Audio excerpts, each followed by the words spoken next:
घंटा अवेलेबल है, केवल आप अवेलेबल। इसलिए इस बात को हमेशा याद रखो।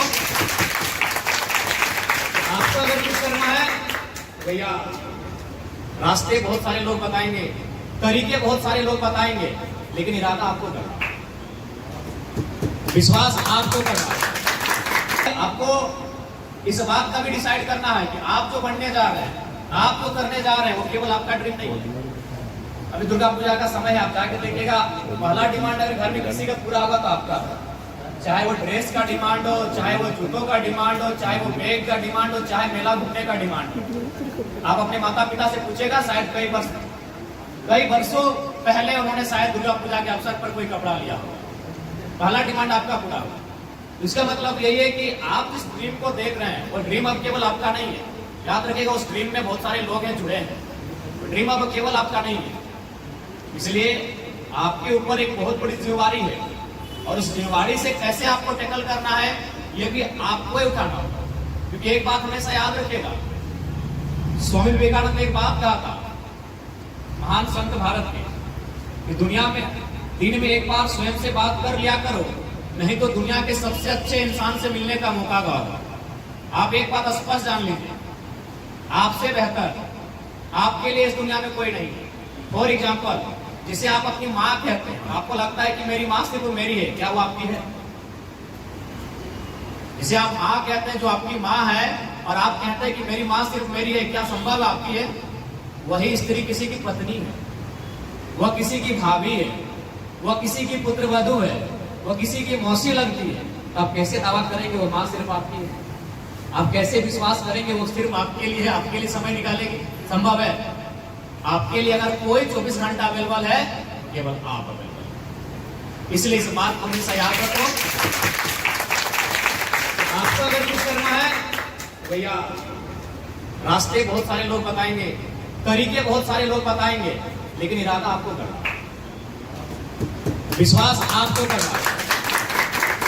बिल्कुल हम भी आए तो अच्छा बात कह के चले जाएंगे, आपको 10 प्रकार के 11 प्रकार के तरीके बता के चले जाएंगे, लेकिन उसे इरादों में लाके संकल्पित होकर उस कार्य को करना आपकी जिम्मेदारी है। और हमें पूर्ण विश्वास है, जिस उम्र के पड़ाव में आप हो, यहाँ असंभव से जैसा कुछ नहीं होता है, यहाँ तकदीर जैसा, किस्मत जैसा कुछ नहीं होता है। आप अपनी तकदीर के भाग्य विधाता हो, आप अपनी किस्मत को अपनी कलम से लिखने वाले हो। यहाँ तकदीर और किस्मत बीच में रोड़ा बनकर नहीं आना चाहिए, मुझे ये आपसे आशा है।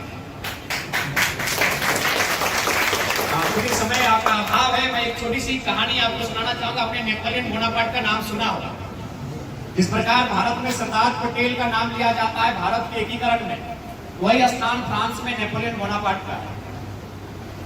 उनके उम्र शायद 10 से 14 साल के बीच थी। उनकी एक बचपन की घटना है। उनकी माँ उन्हें लेकर एक ज्योतिष के पास गई थी। ज्योतिष हम लोग भी समझते हैं, जो हाथ की रेखाओं को देखते हैं, देखने के बाद कहते हैं कि ना ये इसका पढ़ाई लिखाई ठीक होगा, ये अफसर बनेगा, ये बनेगा, इसका शादी ऐसे होगा, नहीं होगा। तो बहुत तरह की मैंने गणनाएं करने लगते हैं आपकी हाथ की रेखाओं को देखने के बाद। तो नेपोलियन बोनापार्ट उनकी माँ उन्हें लेकर गई थी। उस गणना करने वाले ने उनके हाथों को देखा और देखते ही कहा कि इसका जो जीवन है बड़ा कष्टदायी है, इसके जीवन में बहुत सारी अप्रिय घटनाएं होंगी, बड़ा दुखद और दुर्भाग्यपूर्ण जीवन होगा इनका। तो नेपोलियन बोनापार्ट ने कहा कि आप दावे के साथ ऐसा कैसे कर सकते हैं कि मेरा जीवन बड़ा कष्टकारी है? बोला देखो बाबू, इसमें हम क्या कर सकते हैं, तुम्हारी हाथ की लकीरें ऐसा कह रही है। तो नेपोलियन बोनापार्ट ने अगला सवाल उनसे कहा कि अगर मेरे हाथ की लकीरें ना रही तो? बोला ये कैसे हो सकता है, ये तो अच्छा मजाक है। तुम्हारे हाथ की लकीरें हैं मीन्स हैं, और हाथ की लकीरें ऊपर से नीचे ऐसे आई है तो आई है, दाएं गई है तो गई है, तो हाथ की लकीरें डिसाइड कर रही है। और नेपोलियन बोनापार्ट ने फिर दोहराया अगर ना हो तो बोला ऐसा हो ही नहीं सकता। तो नेपोलियन बोनापार्ट की बचपन से उनकी ख्वाहिश थी सेनापति बनने की, एक राजा बनने की। छोटा सा छुरा रखते थे अपने कमर धनी में खोस कर, उस छुरे को निकाला, अपने हाथ को यूं पसारा और छुरे को ऊपर, हाथ के ठीक ऊपर रखा, और एक बार ऊपर से एक बार नीचे से, और फिर ज्योतिष को दिखाया। बोला मेरे हाथ में तो लकीरें ही नहीं है। तो ज्योतिष ने कहा कि जिस युवा में ये साहस है, जिस युवा में इतनी हिम्मत है, वो काल के कपाल में लिखे को मिटा सकता है। ये तकदीर और किस्मत की बातें आपकी डिक्शनरी में नहीं होना चाहिए।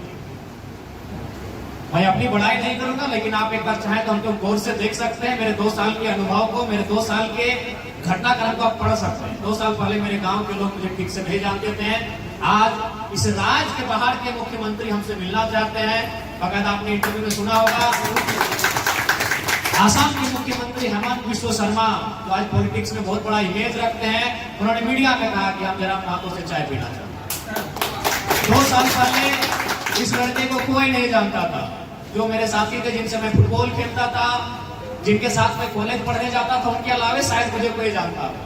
लेकिन आज केवल 2 सालों के संघर्ष मैंने अपने आप को यहाँ तक लेके आया और आज इस राज्य में एक चर्चा का विषय बना।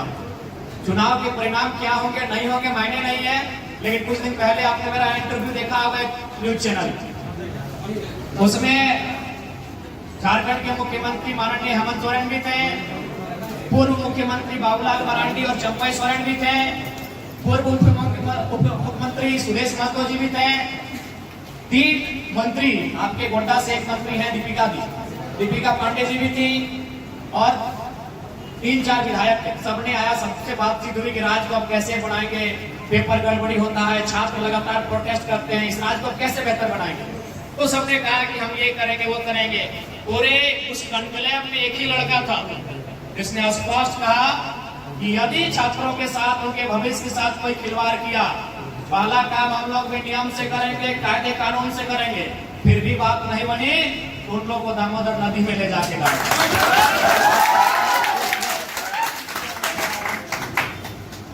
तो इसलिए मैं ये उदाहरण अपना मैंने इसलिए दिया कि 2 सालों में आज हम लोग यहाँ तक चल के आए, क्योंकि हम लोग किस्मत और तकदीर कुछ नहीं रहा।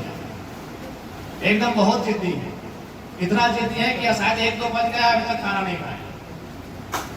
और आपको बताना चाहेंगे, लोकसभा का जो चुनाव हुआ था उसमें 10 दिन ऐसा बीता था, गर्मी का दिन था, 10 दिन नहाए नहीं, 10 दिन हम ब्रश नहीं किए थे, 5 बजे सोते थे, 8 बजे उठ के जाते थे। लोकसभा का जो अभी एमपी का चुनाव पार हुआ, 5 बजे सोते थे, 8 बजे उठ के जाते थे, केवल खुला करते थे और जो सुबह का क्रियाकलाप, उसके बाद गाड़ी में ही भोजन और केवल मीटिंग्स, केवल सभा। और आज उसका परिणाम हुआ कि पूरे भारत के इतिहास में 1952 से भारत में चुनाव होता है, हम चुनाव, पूरे भारत के इतिहास में पहली बार कोई लड़का इंडिपेंडेंट फर्स्ट टाइम चुनाव लड़के 3.5 लाख वोट ले पूरे भारत में। झारखंड की बात नहीं की, पूरे भारत में फर्स्ट टाइम, और कोई पब्लिक फिगर नहीं, कोई पब्लिक फिगर नहीं, एक आम लड़का जो गांव में रहता था, बस उसने अपनी एक और एक खास बात कि अपनी एक अलग इमेज बनाई। जैसे आज अगर मैं आपसे पूछूं कि चांद पे सबसे पहले कौन गया था, बताइए, मान लो चांद पे सबसे पहले कौन गया था? Neil Armstrong. दूसरे नंबर पे एडविन। तीसरे नंबर पे आपको भी नहीं मालूम, ईमानदारी से कहें हमें भी नहीं मालूम, अगर आपके शिक्षक जानते हैं तो अच्छी बात। अच्छा, हिमालय की सबसे ऊंची चोटी माउंट एवरेस्ट पे सबसे पहले कौन गया? Edmund Hillary Tenzing. दूसरे नंबर पे आपको भी नहीं मालूम, मुझे भी नहीं मालूम, अंतरिक्ष में सबसे पहले कौन गए थे? यूरी गगरिन। दूसरे नंबर पे, तीसरे नंबर पे आपको भी नहीं मालूम, मुझे भी नहीं मालूम। इसका मतलब क्या है कि दुनिया नंबर 1 को याद रखें। अब ये आपको डिसाइड करना है कि आप किसी एक फील्ड में अपने आप को नंबर 1 बनाते हैं। एक छोटा सा उदाहरण देते हैं, मान के चले इन्हीं में से कुछ बहनें किसी हॉस्टल में पढ़ती हैं, हॉस्टल से रह के आप पढ़ाई कर रहे हैं, किसी लॉज में रहती हैं, ठीक है। मेरे कहने का मतलब है आपके अंदर एक हुनर ऐसा होना चाहिए जिसको लेकर दुनिया आपको सर्च करे। अब मान के चलिए ये 3 बहनों का उदाहरण लेते हैं, इनका नाम है अनीता, सुनीता, कविता, फॉर एग्जाम्पल। ये तीनों बहन हॉस्टल से रह के पढ़ती हैं और तीनों अलग अलग कोचिंग में 5 किलोमीटर 4 किलोमीटर ट्यूशन करने जाती हैं। तीनों के जाने का टाइमिंग एक ही है और आने के टाइमिंग में आधा घंटा पौने घंटा का फर्क हो जाता है। अब क्या है कि सुनीता बहन को खाना बनाने आता है, ये चावल बनाना जानती है, लेकिन सब्जी बनाना कविता को आता है। तो अगर सुनीता अगर पहले आ गई रूम में तो ये कविता का वेट करेगी कि सब्जी भी तो बनना चाहिए। अब कविता को क्या है कि केवल सब्जी बनाना आता है, दाल बनाना अनीता को आता है, यानी फिर ये दोनों अनीता का वेट करेंगे। कि जब तक अनीता नहीं आएगी तो दाल और सब्जी से तो नहीं हो, चटनी से तो नहीं होगा, दाल भी चाहिए। यानी ये दोनों मिलकर तीसरे का वेट करेंगे। यानी इसका मतलब क्या है कि तीनों में एक एक क्वालिटी है। अनीता में एक क्वालिटी है, सुनीता में एक क्वालिटी है और कविता में एक क्वालिटी है। लेकिन मान के चलिए अगर ये तीनों क्वालिटी केवल अनीता में होती तो अनीता पहले आती और ये दोनों का वेट नहीं करती, दाल भी बना लेती, चटनी भी बना लेती, भात भी बना